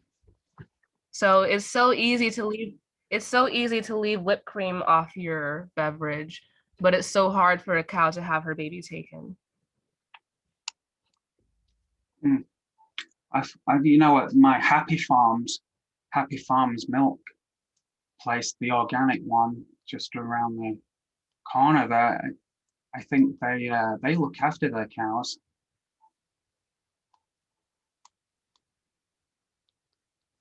Well, a lot of farmers look after their cows because they have to be able to make a profit at the end of the day. So we're still exploiting these cows and we're still taking from them. We're still using them as property to take things from, including their secretions, just like their breast milk. So what is something super simple that you could do with your coffee in order to avoid having to take part in that? It's a good idea. I never looked at it that way. Maybe just switching my milk. That's pretty awesome. Yeah, it's super easy and it tastes good. But I'm a vegetarian, so I don't see really anything wrong. Okay, well, it's an easy way to start cutting out milk now as a vegetarian. Right. Well, I mean, yeah, vegetarian can be a great step for you in getting yourself transitioned, but at the same time, there are still animals that are suffering because we're taking dairy and eggs from them. So there's still a lot more you can do. Yeah, I always thought it was fine to drink milk because you know, I'm not really hurting the animals. You know, when I went vegetarian, it's fine to eat eggs, drink milk. I don't see that I'm causing a problem. So that's good. I never thought about that. Yeah. It's hard for individuals to see themselves as the problem because they're only looking at what they're individually doing, but they don't realize that they're part of a much larger system of individuals that are together all putting in the demand for dairy and eggs. And then we have to create these giant factories in order to meet that demand. And in order to keep these factory systems alive, we have to do things like taking away babies and getting rid of the male waste products of these industries, just like baby calves are killed and baby chicks are thrown into a blender. because they're waste products and we have to keep everything as efficient as possible to Right. feed 8 billion people, 8 billion individuals, dairy and eggs. So you could be one less individual that's contributing to that. And Yeah, you could so start today with your coffee. that's awesome. So you're right. You're spot on. You know what? I'm going to stay vegetarian. I'm going to stop drinking milk and stop eating eggs. Thank you. Okay, well, that'll be transitioning you to vegan Oh, what's if you stop drinking milk and eating eggs. Oh, okay. I've never really known that word before, vegan. Yeah, it's no animal products, just trying to avoid animal cruelty wherever you can. Okay, I'll try and remember that. And it's the least we can do for the animals. Okay. All right, sorry, I gotta cut you guys short on this because we're gonna be going back into the main room. But great job, great job. Brian, you threw me off there with the whole like going into vegetarian. But yeah, Sarda, great job on circling back on that one. That hey, you're actually on the path into going on a plant-based diet, going vegan. So Yeah, that was good. Yep. I was like, Thank you. I was like, is Brian playing the role like never heard of like vegan because he's in Kansas? I don't know. Yeah, I was just waiting for you and you like the documentary to watch, maybe. Yeah. You know, So when I yeah, get home, some further information. Oh, by giving extra resources? so great point on that one, Sarda. Don't forget to always provide resources. That's also a good way to close a conversation, Okay. so that they're not leaving the conversation empty-handed. Even if they've gained information, what's the tendency of like that information sticking? So one can hope that like all of it will stick, but the best way really is for them to like actually go back and like physically look at something to where like, okay, let me do some further research, because I remember this notion of getting my interest piqued because I've been introduced new information, but that was a conversation that happened like out of nowhere. So like it was a lot for me to like absorb. So I just remember the feeling of it, and I was being sad knowing like this new and additional information about the animals. So let me go back under my own accord, under my own time, to with my own focus to do some more research. And the best way for that one is the information provided. Taking a look at yourself in the private time of yourself is really important when you're making that. When I personally make my connection. But yeah, that was awesome. I love the interaction. That was good practice for me in a safe environment. So when I go out, I'm always listening for a verbal clue from or a statement from someone, so I can come right in with something polite like, "Oh wow, that's great." And I'm always waiting all the time, even at work. I know you're going to go into the work one. Yeah. I'll mute. All right, we're gonna go back into the main room, but great talk. We have a few seconds here if you guys want to like give each other some pointers and tips.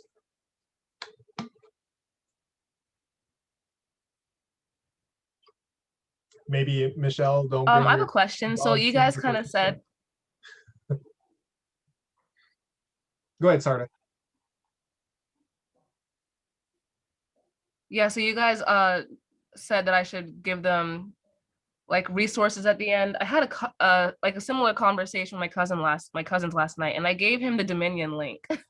I just don't know if like everyone is going to be receptive depending on the kind of resources I'm giving them. Because he's like, I'm watching it, but I knew this was happening. Yeah, I'll message you here shortly. I would have given that documentary too. So wait, is it? This is everybody again. Okay. Yes, yes. Okay. Well, that was a mess. Did everyone have a fun, difficult time doing unconventional outreach? Yes. Half of ours, or I got cut out of the conversation because I couldn't hear anything and nobody could hear me. So something happened with the connection, and like the last 5 minutes didn't really work. I strongly suspect that he was difficult. too scared to go up against me again, but I don't know. That was a Yeah, nice no, cop out. Just You're right. saying. You're right. So hopefully everyone got a chance to like learn a little bit more into having these types of difficult conversations, because no matter what, even if it's like deliberate or not deliberate, these types of conversation will be difficult. You know, you don't know how you're going to approach someone. You don't know what subjects that you can use as resources. It's all about you assessing your situation and how you're going to play out your tactics, right? But it's not going to be smooth, and sometimes it's not even going to be receptive, right? But at least you tried, right? So that's the main thing, is just you being out there instead of being silent. You know, let's say the scenario is like there's two coworkers talking, and then you're just like there, like, yeah, you know, especially now, like what's happening in the United States this day. We got Super Bowl, right? A lot of death so that people can snack during Super Bowl. You know, chicken wings, that's a big thing. What if prior to today, you know, if you're like a Monday to a Friday job, and then on Friday, that's everyone was talking about, like, oh, you know, we're all gonna get together. Like, what are you having at your house? You know, chicken wings. And then you're just like there, silent. Like, you have to get out of your shell. You have to break out of your comfort zone and engage in these difficult conversations, because they'll never know. And maybe some of you here in this room right now, prior to you being vegan, maybe someone did have that difficult conversation with you, you know, or even like other animal rights activists that you know now that are not with us in this outreach workshop. Maybe they had someone who had that difficult conversation with them. It's all a matter of like that initial part, right? They don't know what they don't know unless we introduce that information. With that being said, both conventional and unconventional are both in a setting of in-person. What about right now? What we're doing is virtual, right? So another unconventional method would be online conversation. And this is where our mentee, Ryan, is going to be coming into play. So Ryan, I know if you're ready, we're going to bring you in. You're going to talk about the more unconventional stuff online. Go ahead, Ryan. Totally. So I know a lot of you guys are already pretty experienced. If you're not, I'll kind of speak for you guys too.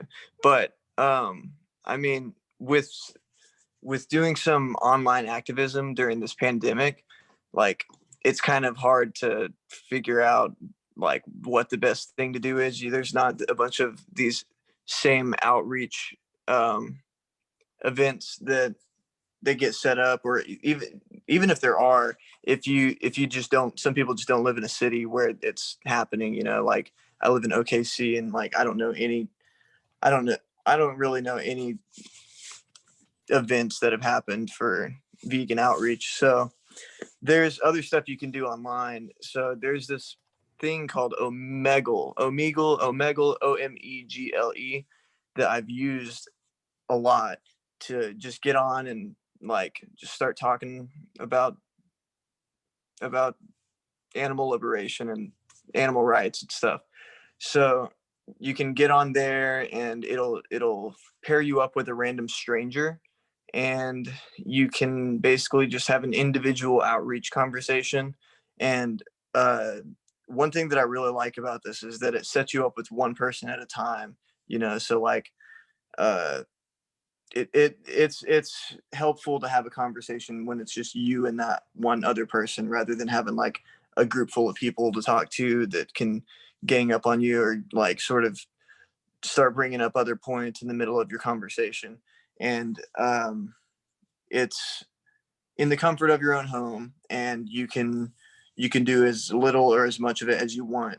And so there's a lot of benefits of doing it, and it can help you to get better at having these conversations in real life, or not that it's not real life, but like an actual, like, in-person situations, or for those outreach events or whatever. And if you don't feel too comfortable doing that yet, because honestly, it's like, before I started doing that, I had all of this other momentum leading up to just me learning what I needed to learn to be able to combat every argument that gets thrown at me. And so I actually did a whole bunch of commenting in the comment section before I did any kind of like verbal outreach. And I feel like it helped a lot because it gave me a chance to learn the stuff when the question gets asked. So somebody will ask a question, throw it in the comment section of a video on Facebook or YouTube or something, and like it's always the same questions, and some people will have something that will surprise you, and you can like you can go through, and there's going to be a whole bunch of comments that don't have answers to them yet. So you can be the person to answer that person's question in the comment section. You can invite them to your DM to have a whole conversation so that it doesn't go in the comment section if you don't want it to. And it gives you the chance to go and seek the information before you answer. So you can learn a lot of the questions that are going to be asked and the answers for them in the process of doing this. So you should be a keyboard warrior if you're not comfortable with speaking to people verbally yet. Get a little bit of that keyboard warrior action. Just get on the phone and go find some people who are asking questions in the comment sections, and go do your research and then answer it. And then you have that. It's like it drills the knowledge into your brain whenever you're typing it, in the same way that when you're writing it. And so it really helped me learn a lot of the things that I needed to know to do better verbal outreach. And that's one thing. There's another platform that's it'll connect you with random strangers. It's called Hakuna. I haven't used this one yet, but somebody told me about it. And yeah, that's another one. And then I wanted to talk about a couple other things. So another unconventional way of doing activism we didn't touch on today at all, but was in another workshop that I've used a lot. Every time I go to the grocery store, I try not to get caught up doing this because like of time and stuff, but stacktivism, this is a good one because you can just kind of like push the non-vegan products to the back, put something in front of it, and sort of just kind of do something to make people who are shopping aware of that there's another product that is vegan that will replace that product, and put it right in front of what they're trying to get. That was a good one that I liked a lot. And then so another thing that I was going to say was that if you're doing these Omegle or Hakuna conversations with people, like you're not going to be able to give them a card, right? If you have a card, like what they were talking about with all of the information and places to go, you can, instead of giving them a card, you can set up a link tree, or you can find some activist that already has created a link tree, and so you can give them a link to a place that will have all of those places where they can go. You know what I mean? So you can put Dominion in the link tree. You can put Michael Greger's How Not to Die lecture on YouTube in the link tree. You can put Earthlings in there. You can put all of the things that you would want to send people to in the link tree, and you can send it to them, or you can just straight up tell them like where all they should go. But I feel like it would be easier to set up a link tree, because then you could just send one thing to everybody. And yeah, this is definitely a good way of doing outreach during this pandemic, or if you don't have any kind of event to go to. So that's pretty much everything that I wanted to say. I think that there might have been something that I could have missed. I think that I said everything, but yeah, all that stuff, the link tree, the comment section, Omegle, be a keyboard warrior for a second if you're not comfortable talking to people. That's my point. These are things that have helped me a lot with feeling more comfortable speaking to people about veganism and the reasons behind it, and combating all of the arguments and stuff, and learning what I needed to learn in order to answer these questions. I would see the question, go watch an Earthling Ed video that talks about it, go watch another one of his debates where, you know, he touches on that subject.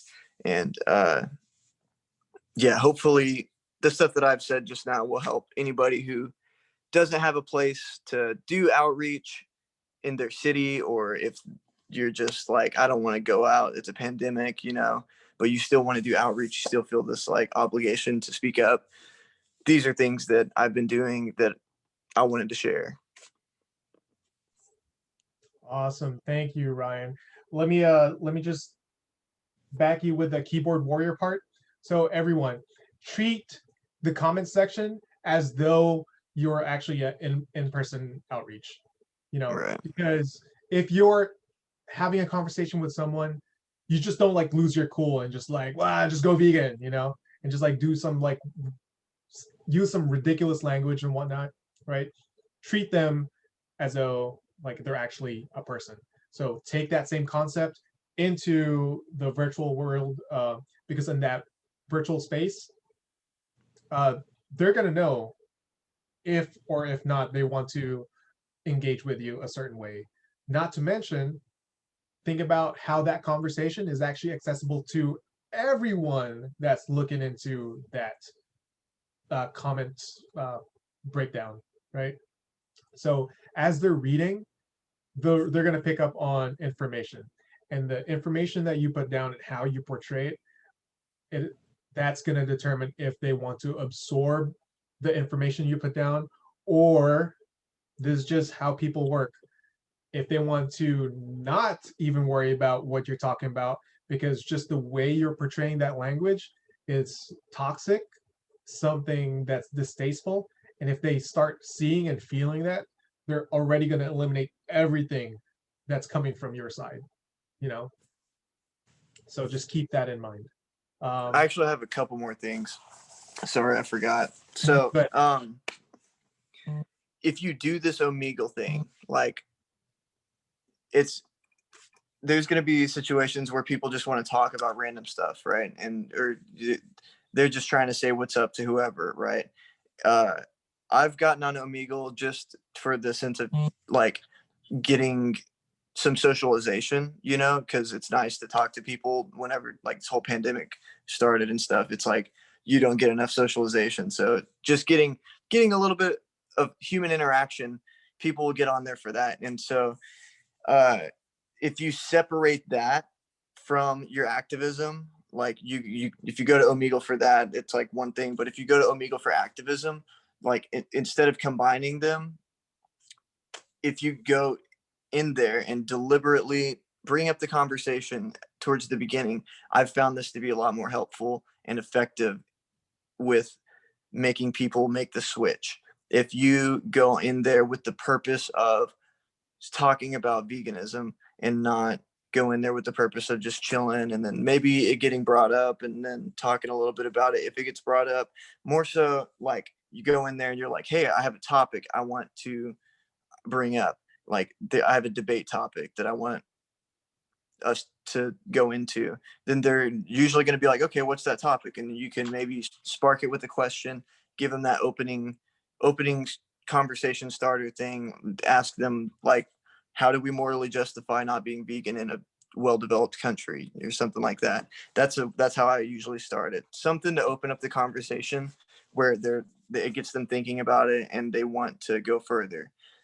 That's like a super important point that I almost forgot to mention, because if you just go in there and you're like kind of chilling, and then if the conversations get brought up, and then you're not like deliberately making this about veganism or trying to do outreach, then it's not going to be as effective as if you were doing that.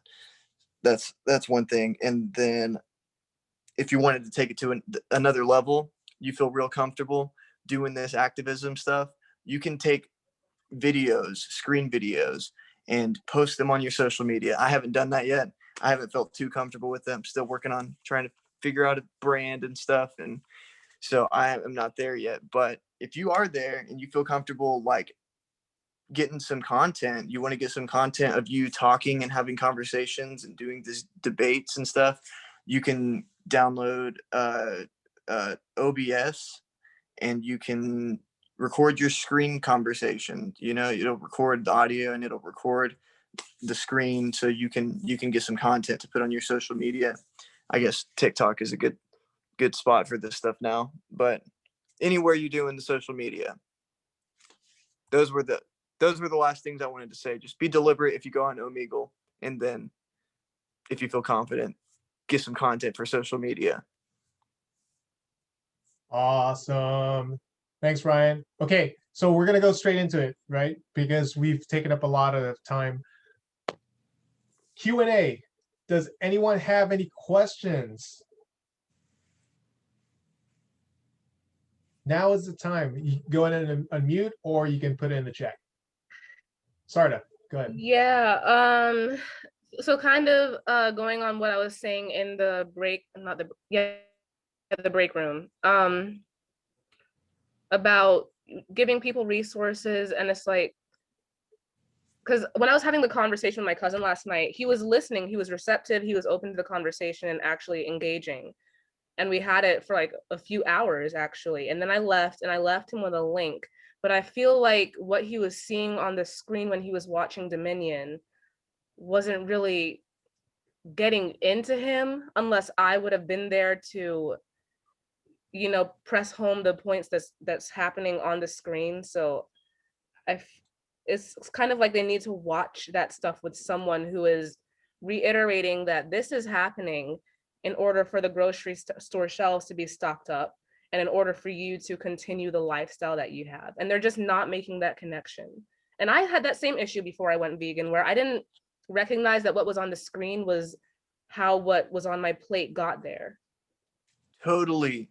I had the same thing. I would have went vegan in 2013 had I known, because I saw videos of animals being tortured in a pig farm, and it was awful, and I wanted to cry every time I saw this stuff. But I didn't know. Nobody gave me a message to tell me, if you want to not, if you want to do anything about this, go vegan. You know, there was no message with those videos. I totally agree that it's important to drive that message that they do have some control whenever they're seeing those things, or else they're just watching animals being tortured and they're like sad about it, of course, and nobody's going to want to watch that. And that they're not getting the message that they have control as a consumer. Yeah.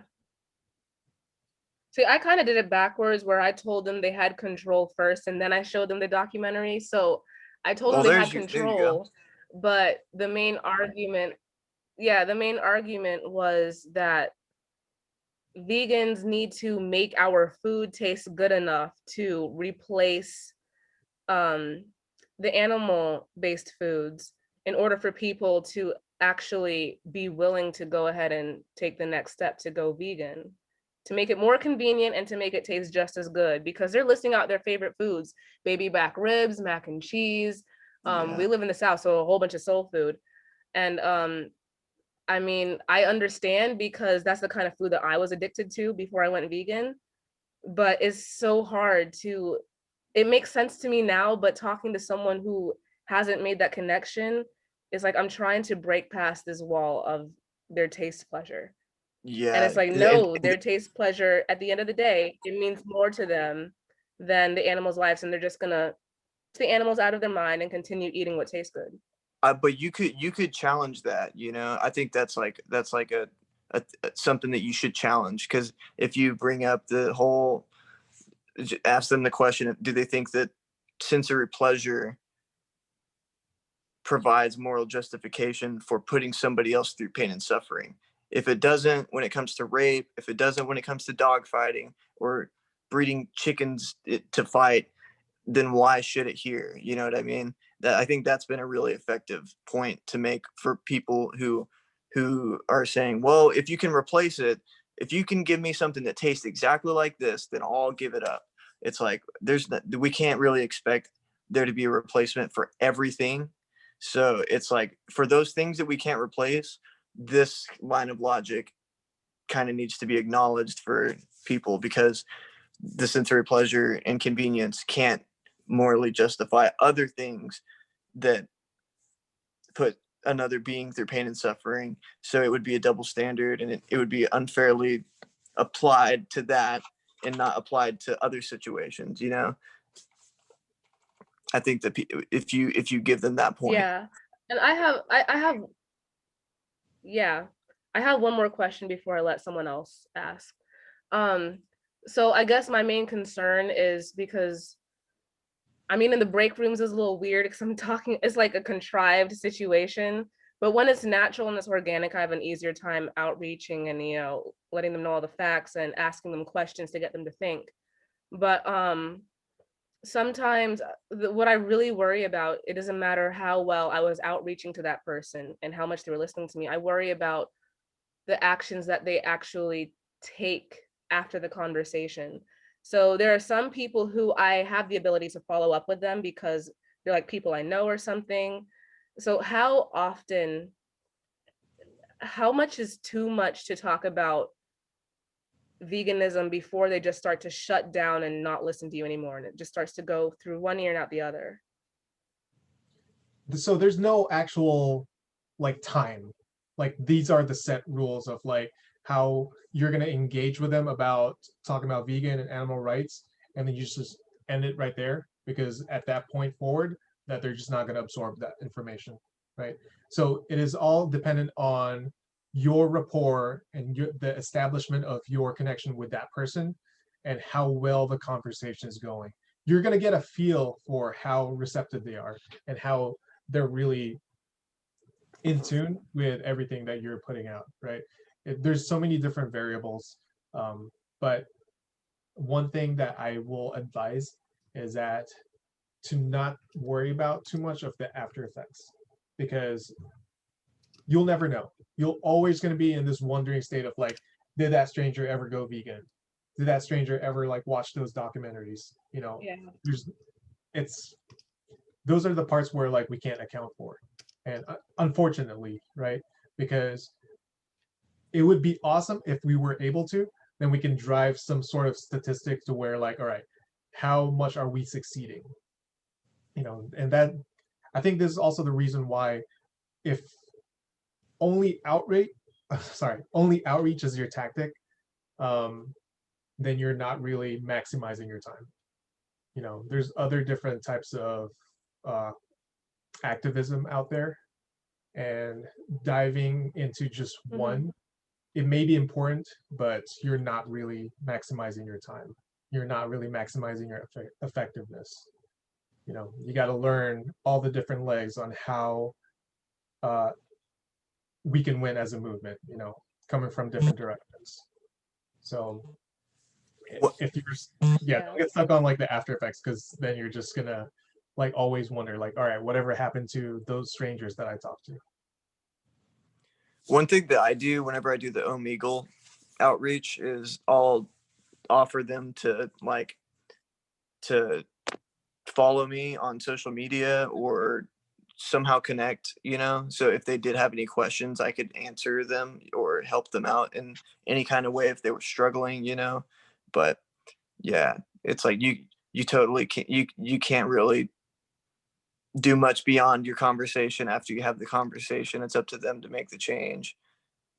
But if they're interested and and you want to follow up with them later, you could totally just share social media with them, and like if they're on your mind later, you could hit them up and be like, hey, how's this going for you? Are you still doing this? Everything going good with this vegan situation, the vegan switch? You could hold them accountable a second time. Yeah. Another thing is, I don't know if it says my internet's unstable, so I don't know if I'm coming in clear, but as long as it's in person, if you really keep it question-based outreached, you know, it helps you know that they're engaged. because when they have to answer and engage with you, regardless of their opinion about it, if you're reaching them or not, it forces their brain to interact and to respond, and it keeps that flowing for them. Like, it forces them to engage. It forces them to not just shut down and step out mentally. So that's an important tactic. And another thing to remember is like the point-based system too, is you might be the first time that they're hearing about this, or you might be the last time before they go vegan that they're hearing about this. But regardless of where you are on that spectrum of points, it's going to make a difference. They might need to hear 10 more times from somebody this same topic before it really hits home for them. But regardless of where you are in that spectrum, you're making an impact. Yeah, just implanting the idea of it in somebody's mind makes a difference, because they'll be thinking about it later. Like, it gets them thinking. That's a huge thing, just to get people thinking. Yeah. I know my cousins don't ever have the conversation unless I bring it up. So yeah. Well, let us know where your cousins are, and we're just gonna go there and start the conversation. Kind of like with groceries and whatnot. We just like come up from behind. Bombard them. All right. Any other questions? I know we ran long. Sorry. We wanted to keep the teaching shorter, but the breakouts longer so everyone can practice. But yeah, we still ran long. I'm going to go ahead and drop that link tree again. So the link tree has all of our stuff for the animal rights or animal activism mentorship. So the first one is going to be like, if you want to sign up for a free mentor for this mentorship program. The second link would be the website for AAM. And then next would be the Facebook group if you want to join the community and just like absorb everything that's being shared over there. We also have an Instagram and YouTube. Those are the following links for that.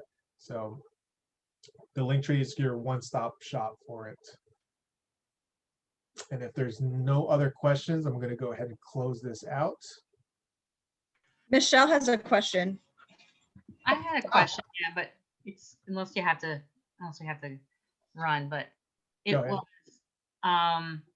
yeah, with the unconventional outreach at the grocery stores and the coffee places, we were talking mainly about approaching like the customers, but what about the employees at those places? Because in my mind, sometimes I think they're more of a captive audience, and plus they have to be polite because you're in there and you're a customer. So would you guys have a different approach, or would you have a different opening line, or would it be all the same, or would you not, do that? Because I've tried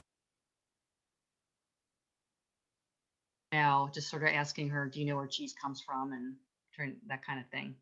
Yeah, no, fantastic question. So yeah, you can always open that dialogue to that employee. Let's say we'll keep it at the coffee shop, right? So they're preparing your coffee and you're locked in a conversation about the vegan options, like the plant-based milk, right, versus cow's milk, or the pastries, right? So you can talk all about that, even if they don't have the ability to change stuff on the menu. At least they can switch their personal choices, you know? So they don't have that power to manipulate the menu. Let's say it's like a mom and pop shop type of coffee shop, right? I felt like I was just rapping just then. So anyways, so they don't have the ability, but the owners do. So what if you go ahead and ask, like, hey, can I speak to like the manager or the owners? You know, I would like to present some options, because maybe no one has ever approached them about that one. So now you're planting the seeds of there's a certain demand out there that they weren't thinking about. There's a certain demand out there that's actually looking for this stuff that they do not offer. So obviously as a business, they're going to start thinking like, okay, maybe we should have these things on our menu so that, you know, we can have more money, right? That just opens the floodgate of having more options for vegans to go out there and support. And then other people who aren't vegan, they can start seeing these things, because not this is the great thing about the options out there, right? A lot of these options are labeled vegan, so now everyone's going to be seeing a lot of these vegan stuff on the menu, vegan stuff on grocery stores, right? This word just like pops now, and it's so popular that like more people are more likely to be inclined to doing their own research about this. Like, what is this vegan thing? You know, I've heard like onesie twosie about this stuff, and I see options popping in everywhere. So let's start Googling some of this stuff, you know? So that's a great thing. Talking to employees and talking to the managers and owners, because if they don't want to hear it, then like they'll shut it down, right? But at least you tried. Cool. Great question. All right. With that being said, I'm going to go ahead and close this out. I dropped that link tree for animal activism mentorship. Again, this workshop is brought to you by the Animal Activism Mentorship, to where we are trying to have more activists out there fighting for the animals. So more of us that has the ability to have the conversation or make some changes that benefits the animals. Julia mentioned about the point system. You know, if a certain person, let's say it takes like 10 conversations, and it doesn't matter where you are, you're going to be a part of that point, right? What if there's more of us that has the opportunity to talk to that person about veganism, right? So let's say their time span of like 1 to 10 points is like, you know, 5 years. If there's more normalized animal rights activism out there, maybe they'll have those conversations a lot sooner than 5 years, maybe like in a matter of like 2 years, because there's just animal rights activists out there just talking about the horrors about what's happening in slaughterhouses, or like the awful things with fishing, you know. So that is why, thank you so much that you guys are animal rights activists. And if you know of anyone else that are animal lovers, please refer them to our website or our link tree, and we'll get them going for activism. All right. So like I said, this has been brought to you by the Animal Activism Mentorship. Thank you so much. You guys made it.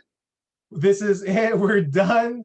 I'm so proud of you guys for sticking with us. Thanks, everyone. Have a great day.